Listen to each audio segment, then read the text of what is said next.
सच्चाई तो ये है मैम कि उधर के जो लोग हैं आप अपनी बिल्कुल 5 PhD मिनट हासिल कर लिए 5 उन्होंने। मिनट है, अपनी बात करिए। जिस आस्था पर हमें गर्व था, जिस आस्था पर हमें गर्व था, उसी को सत्ता ने कर दिया शर्मसार, उसी को सत्ता ने कर दिया शर्मसार। महाकुंभ जो भारतीय संस्कृति और आस्था का सबसे बड़ा संगम माना जाता है, उसे इसी वर्ष सरकारी प्रशासनिक लापरवाही और कुप्रबंधन की गंगा में डुबो दिया। अधिष्ठाता महोदय, जब राज्यपाल महोदय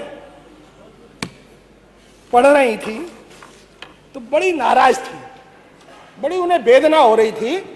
हम तो कह रही थी कि 1 पन्ना 2 पन्ना 3 पन्ना, हम सोच रहे थे 40 पन्ने पढ़े जाएंगे, लेकिन उन्होंने 2 3 4 पन्ने ही पढ़कर उत्तर प्रदेश की 26 करोड़ देशवासियों की जो आस्था थी उस पर पानी फेरने का काम किया। अधिष्ठाता महोदय, उसमें एक लाइन हमने भी देखी बारीक से, जिस दिन से चला हूं मेरी मंजिल पर नजर है। कुछ लोग 8-8 10-10 बार आए तो उनको यही नजर थी कि मैं जिस दिन से चला हूं उसी पर मेरी नजर है, लेकिन वो नजर उनकी अधूरी रह गई। अगर हम बात करें परिवहन की, अगर हम बात करें स्वास्थ्य की सुविधाओं की, तो वो पोल खुल चुकी है।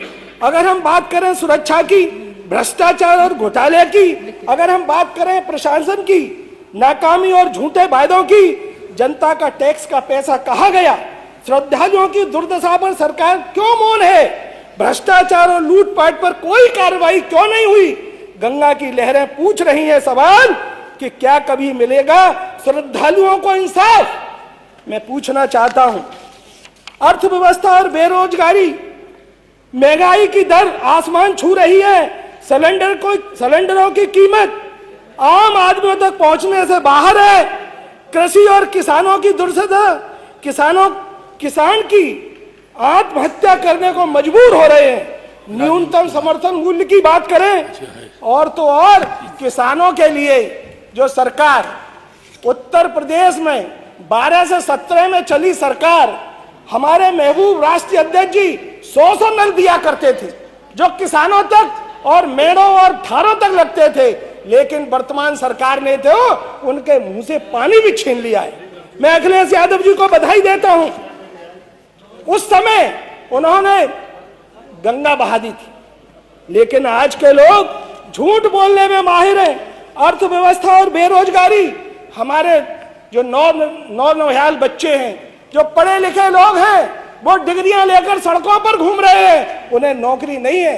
परम पूज्य बाबा साहब डॉक्टर BR अम्बेडकर ने दलित और पिछड़ों के लिए पक्की नौकरी का वायदा किया था, लेकिन यहाँ के बैठे लोग मनु स्मृति बगल में दबाकर चलते हैं और मनु की बातें करते हैं। मैं कहना चाहता हूं अपने क्षेत्र के लिए, फिरोजाबाद में, मैं फिरोजाबाद से आता हूं और वहां पर तमाम जो चूड़ी के जुड़ाई के मजदूर हैं, उनके अभी तक जो तय धनराशि थी वो नहीं बढ़ाने का काम हुआ। नंबर 2, श्रमिकों के लिए आवासीय इंटर कॉलेज की एक व्यवस्था हो जाए गढ़ी तिवारी पर। चूड़ी की जुड़ाई में लाखों लोग वर्कर हैं, उनका मानदेय बढ़ाया जाए। गुनाऊ की साला पर पुल बनाया जाए। एक रामदासपुरा में राजकीय महिला डिग्री कॉलेज बनाया जाए। फरोल नगरिया में जो परम पूज्य बाबूजी रघुवर दयाल वर्मा की मांग थी कि वहां पर अगर एक बांध बन जाएगा तो जल स्तर ऊपर उठ जाएगा। मैं पूछना चाहता हूं कि जो मझवार और धनगर जाति के लोग हैं, उनके प्रमाण पत्र कब तक बनेंगे, और अभी तक नहीं बन रहे हैं तो क्यों नहीं बन रहे हैं।